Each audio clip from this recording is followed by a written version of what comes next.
This is Jackie with Jackson Rose, a podcast all about the knitters making and the knitter who makes the things. It's about the creative practice and the creative process and the way creativity is a tangible way of being in the world. And I think the thing about creativity that's so essential is it's not a literal act. It's something transformed. And so today I have a poem to start things off by Gerard, Manley, Hopkins, and his poetry is so gorgeous, so auditory, so difficult to read out loud because it has such an ambitious sound, and honestly, to prepare to read it out loud, the best way would be to be incredibly intimate with it, which I'm not. I generally with poems, of course, we read them again, but what happens is we read them like once, at least this is my experience, is I'll read it 1 year and then in another year I'll read it, in another year I'll read it, and maybe I'll read it, a dozen times, but I don't know, I've never been able to be a memorizer. I don't know why that is. I have phrases, but not whole poems generally. And I know they say that that's the way to truly know a poem is to memorize it. So forgive me for this. This is not memorized, and it's 2 stanzas, and one is, and I'll just say in advance, the woe, the horror, the difficulty, and then the next stanza is the answer to that. God's grandeur. The world is charged with the grandeur of God. The world is charged with the grandeur of God. It will flame out like shining from shook foil. It gathers to a greatness like the ooze of oil crushed. Why do men then now not wreck his rod? Generations have trod, and all is seared with trade, bleared, smeared with toil, and wears man's smudge and shares man's smell. The soil is bare now, nor can foot feel being shod. And for all this, nature is never spent. There lives the dearest freshness deep down things. And though the last lights off the black west went, O morning, at the brown brink eastward springs, because the Holy Ghost over the bent world broods with warm breast and with bright wings.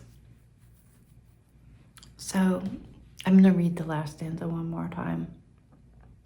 And for all this, nature is never spent. There lives the dearest freshness deep down things. And though the last lights off the black west went, O morning, at the brown brink eastward springs, because the Holy Ghost over the bent world broods with warm breast and with bright wings. I don't know, I just think that's so beautiful. And you don't need me to say that it says no matter what, there's hope.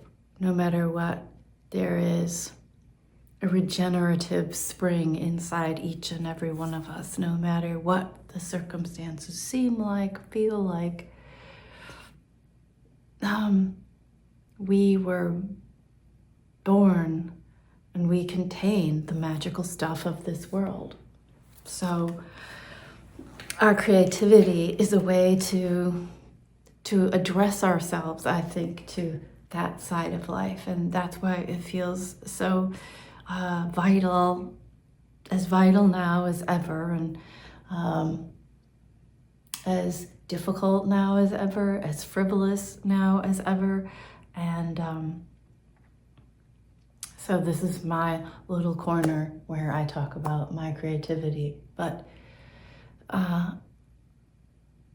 it's not meant to be disrespectful. It is offered with the deepest of respect for what it means to be human, and what it means to cherish, and what it means to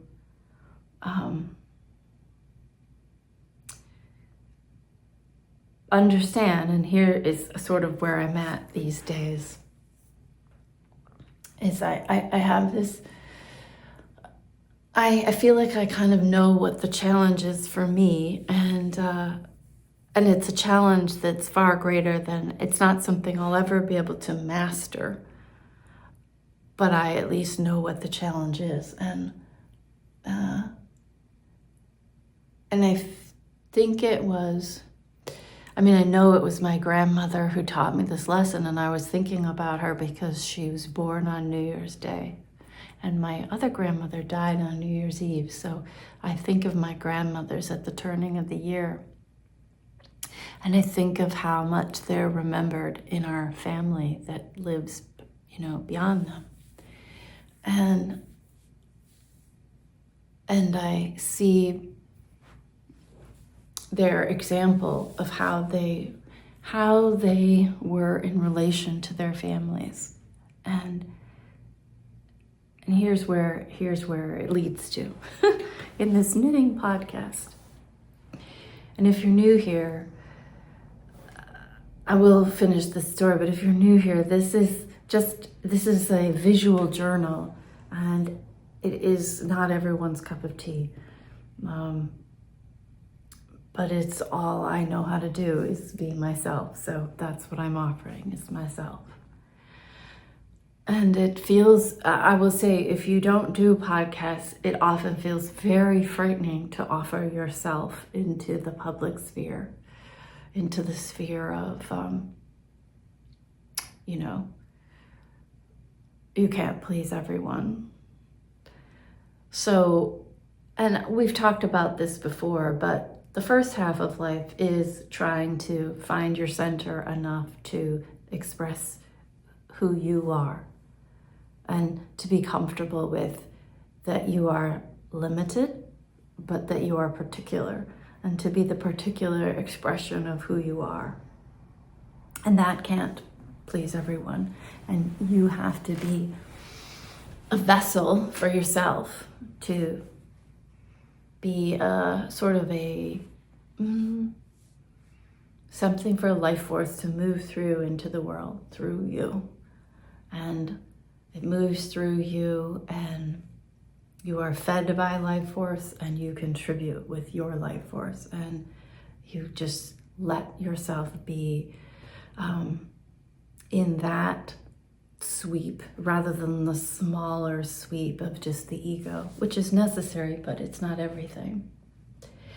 And I thought that was like super important, but I realized,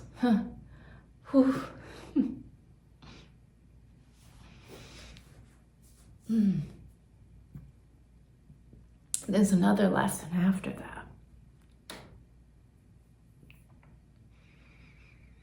And the lesson after that is the one I guess I would learn from my grandma Gert, who,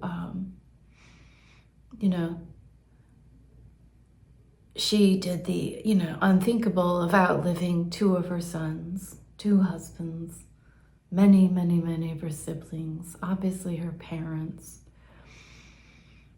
and so many friends. And yet she was like so loving. And what the second half of life is to understand that its task is, that you have to surrender everything. everything you care about is temporary in that we are finite. So I'm saying this on a knitting podcast, but that's the fundamental arrangement of getting to be here in this magnificent world that is fraught and challenging. Is we are temporary and we live as well as we can, and in the second half of life we might have an opportunity, since we know we're temporary, to consider, if I have to let go of everything and yet still love it. And in that paradoxical relationship, that seems to me is what creates the urgency, that creates the necessary conditions to have a legacy. And so, because otherwise things are just too much effort for our ego. So anyways, that's what I'm grappling with these days, and I will never achieve it. I will never solve it. I only can acknowledge it and like bravely love what I love and know that I can only love it while I'm here. So anyways, but the thing is there are these languages that we speak, and these languages go on. So one of the languages we speak is knitting, and that is its own culture and has all sorts of things to bear. So this recently in my tiny world, a couple years ago, I went to Brooklyn General, and there was a Mayak trunk show there, and Olga Jazzy Knits and Mayak Fibers were there, and they had with them, besides Olga's beautiful avant-garde sort of jazz designs, they had with them Hardwicke's new book, and I purchased this. I purchased this when I was in New York that time, and it was the knitted fabric colorwork projects for you in your home. And I talked about it on the last project, and I said I was making a Christmas stocking to swatch to make the vest in here. The vest in here, which I think I showed you last time, is the Meadow vest. And it's a DK colorwork, stranded colorwork vest. And she has it with A through H, that many different yarn colors.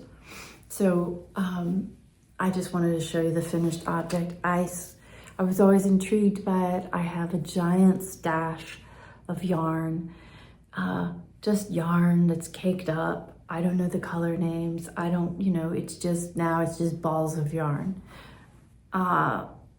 But this design, I did this sort of as a swatch and I talked about this on the last podcast, borrowed motifs from other parts of the book to take the Meadow vest motif and then little garden motifs and to make a stocking for Richard.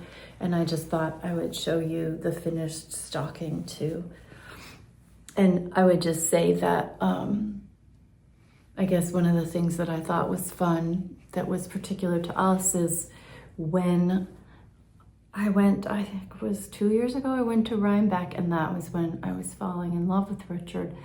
And I made a sweater called the Ones in Floral, and I added lice to the body. And so I put lice in the toe of his sock, but it was sort of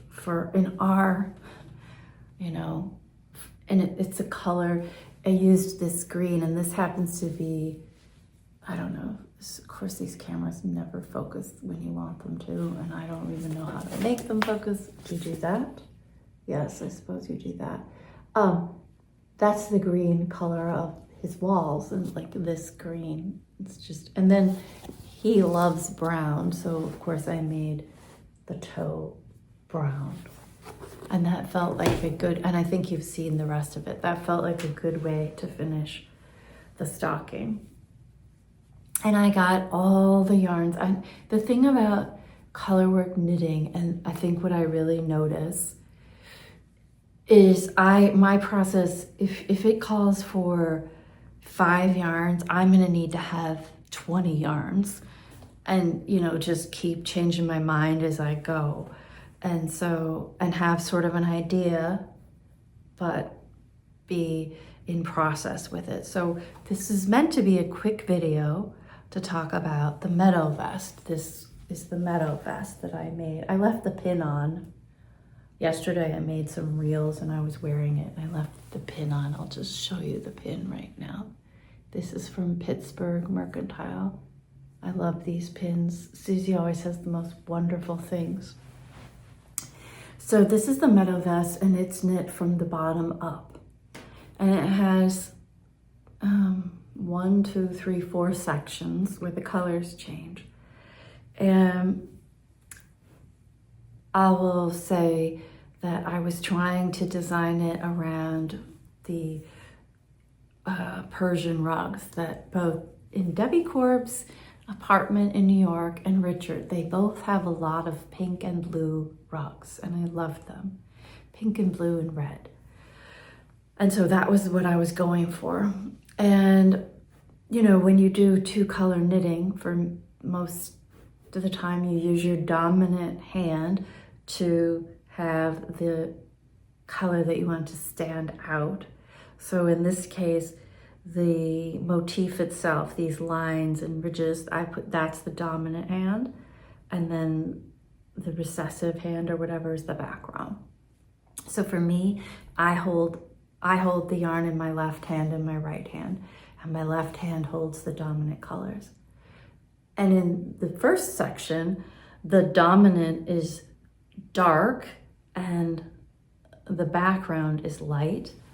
And then in the second section, I have the dominant, and it changes colors, like it fades. Each one of these, this is a black and gray. This is 6 different colors just right in here. Black and 2 different blues and 3 different grays, fading light, you know. But it's clearly the blue is the foreground. Then I make blue the background here, and it's a very, very bright blue, and it's the background, and the dominant color keeps changing colors on the way up. I hold that in my left hand, and it's, you know, 1, 2, 3, 4, 5, 6, 7 different shades. And this was very hard for me to land on and feel like I had the right colors, and I kept changing my mind a lot. And I'd look around. I want to show you one of the things. I'd received plaid pajamas for Christmas. I have plaid. I had it in a plaid knitting bag. I also had, you know, my mother's beautiful, beautiful quilts. And she just has such a incredible sense. And she let me bring this one home with me. But I was knitting this while I was there, and you can see, like, you can see the relation, right? I hadn't gotten to this part yet. And I just knew that this has this element in it, which I've learned from my mother over the years, of it doesn't have to be quite right. There is some tension in it. So for me, the tension in this is that it's, you know, it's not necessarily even my favorite shades of color, but I kept pulling color out that I knew, and I have so many blazers and I have so many trousers, and I just look around at my wardrobe and I would kind of go,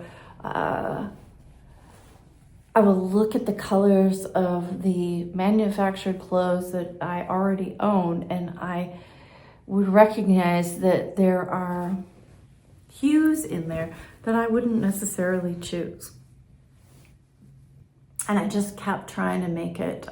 So my first try, I did pink, but I realized it just wouldn't work. And I know that's very vague, but I don't know how to explain it any other ways. I kind of feel, if I like it too, like there are times when it goes, aha, and I love it. And there are times where I recognize it's okay, but it's not going aha, because sometimes those ahas are too small.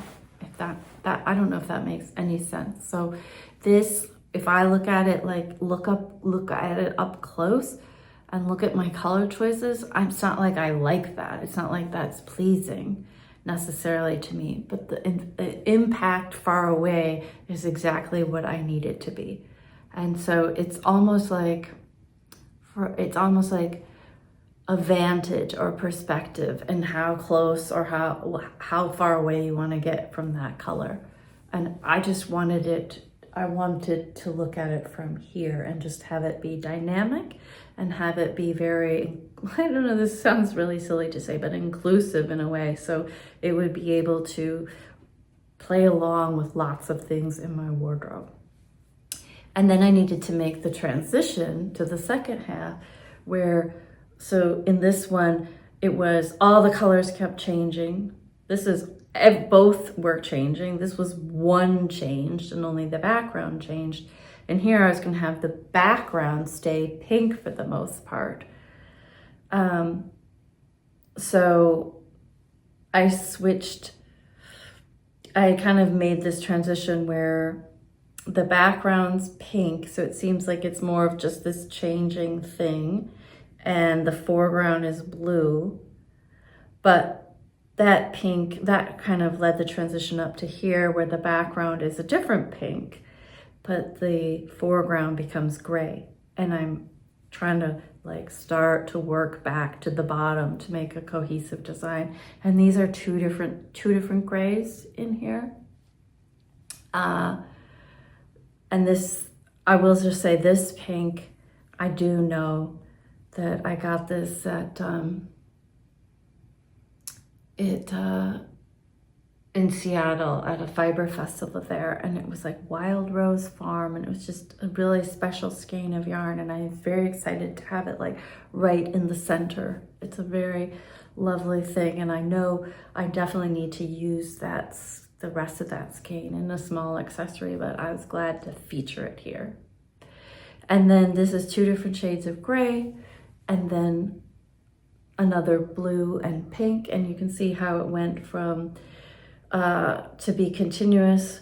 The pink, the value structure sort of stays the same up here, where the background is the dark color and the foreground is the light color.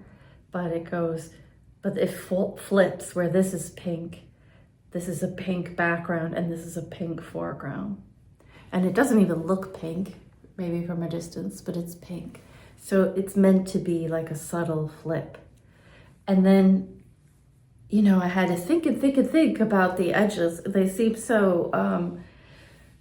seem inevitable after the fact, but I kept the whole time you're making, I'm having to go, oh, I can't do that. I can't get that to fit in. I have to say no to these colors. I had all these yarns I wanted to use, and half of the time I have to like discipline myself to stay with this palette.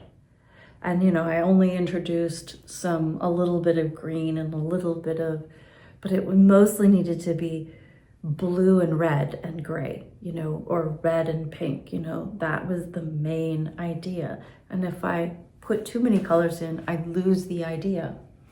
But I will say this transition from here to here to here, all of this went, this works so well. And this was not like the plan at the beginning. It was just like, how do I echo back here? So I reversed the blue. This is, I believe, it's either a different blue altogether or it's the second most dark blue up here. And you can see the dark is in the foreground and it's in the background here. So then these two sort of speak to each other. And I just liked the way it went from reds to pinks, but throughout the whole time, there's either blue or gray weaving through that. So I'm really just making this podcast today to talk about the color story and how I did that. I'm not going to count on camera how many colors are in here, but I guess I'll pause it and I counted 21 different colors that I used in this vest. And that's my joy. I love playing around with color. I think the original one, this is 2 colors, 2 colors, 2 colors, and 2 colors. So 8 colors, maybe 9 for the borders. I'm not sure. But it was very fun to make. I really slowed myself down because, as you probably know about Dee Hardwicke's work, I really love that it's about that there's so much inspiration that she draws from the natural world. And there's many designers right now, and including, why am I just like all of a sudden I'm blanking? Erdem, forgive me if I'm slaughtering the pronunciation. I don't know how to pronounce it. Tom Brown, Dior. There's lots of applique going on and lots of embroidery and lots of floral motifs. And of course I swoon over that and love all of that so much. And I did do intarsia or I did a graph and I figured it all out, etc. And I sat and worked on my intarsia and oh my goodness. But I got this far and I just thought it was too much. It was this.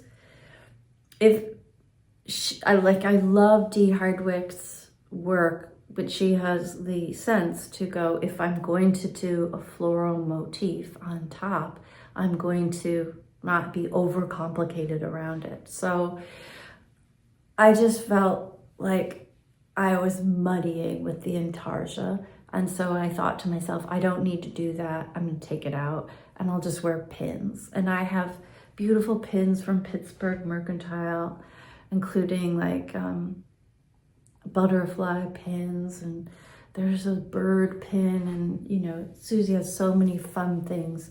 And so I thought I can do that instead and change it up.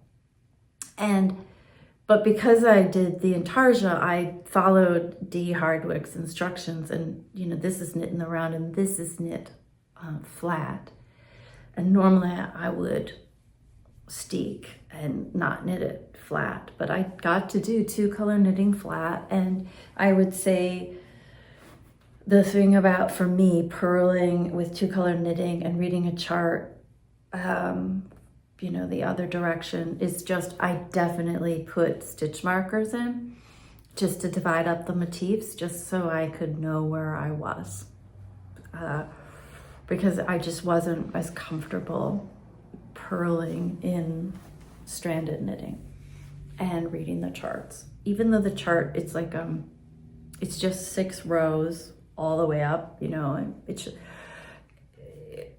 it helped me to keep the stitch markers in. Otherwise, I did what I always do, which I, did, it has a sewn bind off, which I love, but all of these are, sewn. And then the shoulder, I liked the way she had to leave it on stitch holders and then bind off together in pattern. So I did a 3-needle bind off in pattern. You make sure you go up to row, I'm gonna say this, row B on the front and row B on the back, and then you bind off in row C in pattern. And it's very nice, and I was pleased with that. And I don't know, I'm really not I'm not a huge technique knitter. I want to learn techniques and I want to execute things well. I know some people really like binding off and picking up, but I don't. I just put things on holders. So I put on holder and I put on holder. And then this was one of these patterns where instead of saying pick up 30 stitches, it'll say, you know, pick up for every 3, pick up 2, or whatever it said. I mean, and I like that. I'm just adding the technical details. If when you do it on one side, I definitely write down, this is nice pattern for that, and kind of I recommend it if you're new to making a vest and doing that kind of thing, because you can be very well aware of, I can follow those instructions and know, let's pretend I picked up 10, I'm just making this up, 10 here and 10 here, and then 10 in the back. And then you can duplicate that so that you have the same number on both sides. The color change just helped make it really obvious that breaking it into little sections which is what I would do on a solid one color vest anyways. So the other thing, I suppose sometimes I spend a lot more time producing these podcasts than I'm going to do today. And the last one I did, I showed you clothing, like Richard's clothing and how it matched. But the whole time I chose colors for this, I kept pulling out my blazers and pulling out my trousers and just imagining it and pulling out my shirts. And so I didn't knit this in a vacuum. I knit it to wear it. And I did sort of have this epiphany, I suppose, while I was blocking it, because I've returned to gardening this year. And when you all know this, but I'm going to say, when you plant a plant, you submerge the root ball underwater and you hold it underwater until all the bubbles are out. That way, you know, you got all the air out, and then you plant it in the garden soil and it doesn't dry out the roots. The roots are kept, they're kept saturated that way. And it's very funny because when you submerge your sweater in the cold water and press all the bubbles out, it occurred to me while I was doing it that I'm planting the sweater in my wardrobe, in my living life. And I suppose my goal for making now is to use the limitation of me and make things that I will wear, and at the same time,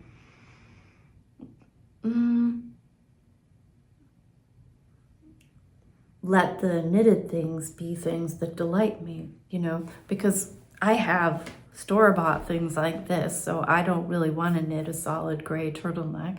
I mean, I might, if I want to, because I want to, then I will. But just for now,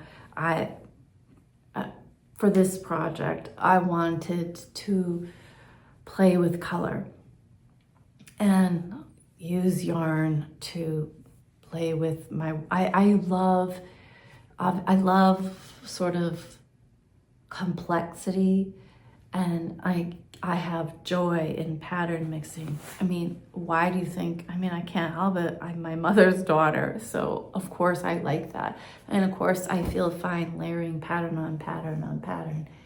But the palette something has to hold it all together. And so this was held all together.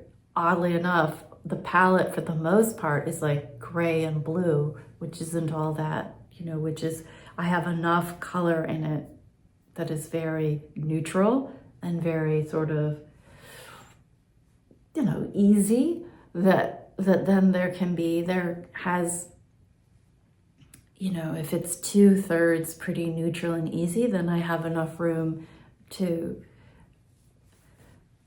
balance out the fact that this is a 4-part design, which is pretty assertive in and of itself. And so I'm just saying, I didn't go all out and like do different colors here and here, even though I went off pattern here. And I think this pattern, it has such it's such a great color work pattern, because it's not quite a traditional Fair Isle, obviously, but it has a really fundamental basic design of a 2-color design where you can play with color and value, and you can keep rotating like where the dark or the light is and alternating those out. And so, and the proportions of in terms of like how many rows of each of these there are, I really respect Dee's thinking around that. You know, I really liked that they weren't symmetrical and that they were different widths, but those widths were very, I don't know, they had a nice proportion to them. And I felt that the rhythm of her design. So I'm just saying that like this design has great syntax for you to fill in whatever you want. A great structure to fill in and to play with and to use color. And it's not quite the same way as just like the thing about, and I'm in no way, shape, or form like putting it down, but like if there's a design where you're making little flowers or big flowers, and then here are just little like stripy things, I think it's pretty natural that we all like tend to gravitate toward the most beautiful ornate part and then think that there are sort of like supplemental things in that design, but we put our emphasis on the beautiful ornate thing. And so since this is all the same all the way up, they all have the same weight, it is really good. And there's not one thing being bigger and grabbing your attention really more than the other than how much of the color there is. I think that's like an incredible color exercise and something really worthwhile to knit into and play around. And like I did, just use your stash and like choose a palette and play with what she's created, which is this canvas for proportion, color and proportion. And so I really, really, really enjoyed, and I suppose I'll just go back to the stocking. As I told you before, these are her motifs, these big butterflies and tulips, and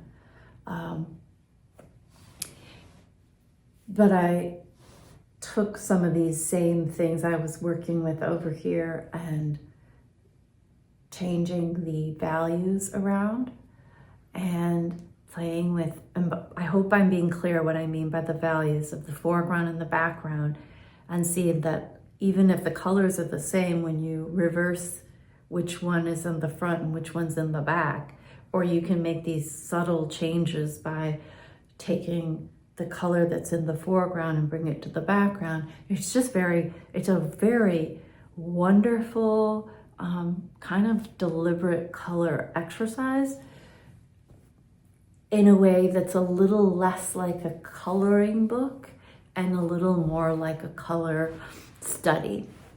So, and then the Meadow vest would be a perfect opportunity then once you do that. If you take, again, like I said, you can do, and of course you can do whatever you want, but if you're going to end up wearing it, is kind of use it to go into your own wardrobe and pull from your own wardrobe some of your like really basic colors that you wear all the time, and then incorporate some of your colors that, you know, and for me, I suppose the color that I don't wear all the time would be the pink and the red, you know? So those were the play colors. And like, honestly, like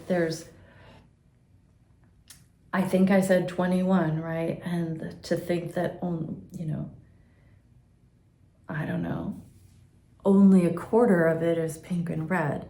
3/4 of it is just basic wardrobe colors for me. So I don't know if any of that helps in terms of thinking about playing with color, but I also think it's nice. I just can't help saying again how having an abundance, a palette. I don't know really how, I personally wouldn't know how to create by just walking in and saying, I'm making this, I'm using these 5 colors, and that's the plan, and I'm gonna start, and it's gonna be the plan from beginning to end. There, I'm done.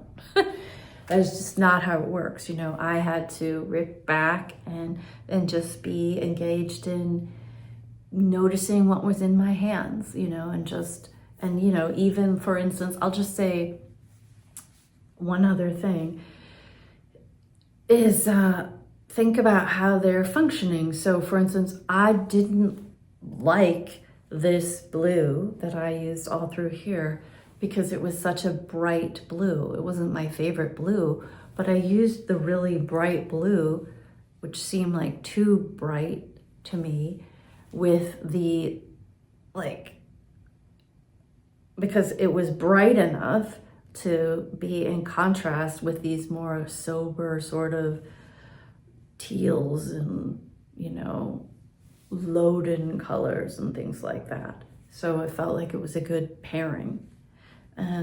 But obviously we have super high contrast to begin and end, and lower contrast in the middle. And again, all of that was really fun to work out and think about as I knit. So that is the Meadow vest. I have a lot to share with you, a lot of changes and whatnot, but I just wanted to like share fully that project while it was on my mind. D. Hardwicke's The Knitted Fabric is an amazing book, and it's mine's unfortunately not pristine because I must have been eating cookies or something, which happens, but there's just beautiful photography in here and so many lovely projects. But she also has just single patterns available on Ravelry, and she also has something that is in the works that she's releasing this summer, which is another vest and has a huge embroidery on the front, which looks really lovely. Again, I'm very intrigued by, and I definitely want to do intarsia and do embroidery. I just decided this was not the project for it, but I would be very curious in the comments if you have favorite embroidery classes, books, anything like that, or projects where you felt like you've gotten a start with that craft. I know when I was little, my great-grandmother lived with my grandmother, and whenever we'd go to visit my mom and my grandmother's, there was a lot more needlework happening in the 70s in my life. And there was needlepoint, there was cross stitch, there was embroidery, there was crewel work, C-R-E-W-E-L. I don't know how to do, I did these things as a little girl, and we embroidered on my grandfather's handkerchiefs, his initials, as a like standard Christmas gift. But that has been sort of lost to me, and I don't know how to do it. And it's not like it's impossible, but it's something that I haven't taken up yet. But I'm excited. I feel like D. Hardwicke, her work is a gateway to that, because her studio is, you know, and I just feel like she bridges the gap between, you know, thread and yarn in her work, and has a really beautiful,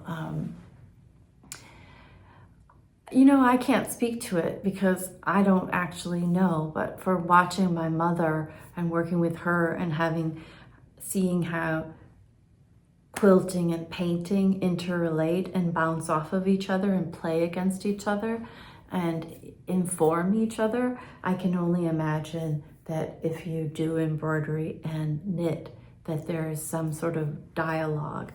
And my craft so far has just been knitting, knitting, knitting. And if it's in dialogue with anything, it would be maybe in dialogue, and this doesn't count because I'm not doing it, with my mother's quilts or with, you know, art, or, you know, because as I go through here, as I'm knitting, I don't know if you practice this, but I will see works of art, and I will, and be sort of encouraged in the process when I see a work of art. Like while I was knitting this, I was seeing Marc Chagall, and I was seeing, they actually had this incredibly beautiful piece from Fantasia. I believe it was Debussy, and I believe it was a swan, and it was a piece of animation that had these blues in it that they didn't fit into Fantasia. And so I gather as I'm knitting art, poetry, music, and I hold that in a capsule. I guess I'll close with like one of the really just an utterly magical thing is that I was knitting this and I was in the process of making it, and I thought I'm gonna pause and film it.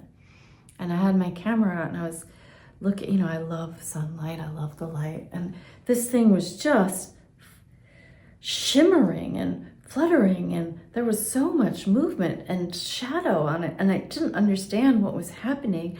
And I turn and look out my window, and it is a giant murmuration of starlings. The whole sky was just full of starlings. And I dropped my knitting, ran downstairs, ran out onto the porch to watch. You know, it was glorious. But I filmed them on my vest.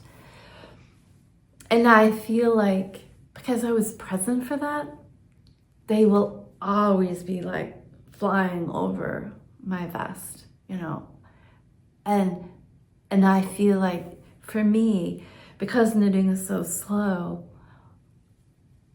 let it not just be slow and tedious. Let it be slow and let it be something that draws to it the beauty that it is, and let it be in response with the beauty of the world, and let it be in conversation with the world while you're making it. And you get to like overhear that conversation. You can overhear, you know, that Disney animation and the Marc Chagall and the birds and, you know, whatever it may be with your making, and let that sustain you. So that's the Meadow vest. Thank you for spending this time with me.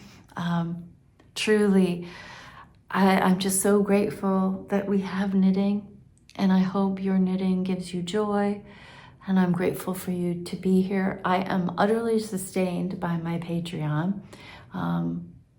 And I've recorded this video, and then next I will head over to my Patreon to send some big updates over there. But I'm so appreciative of all of that community as well. And you take care of yourself, be kind to yourself and others, and we'll talk soon. Okay, bye-bye.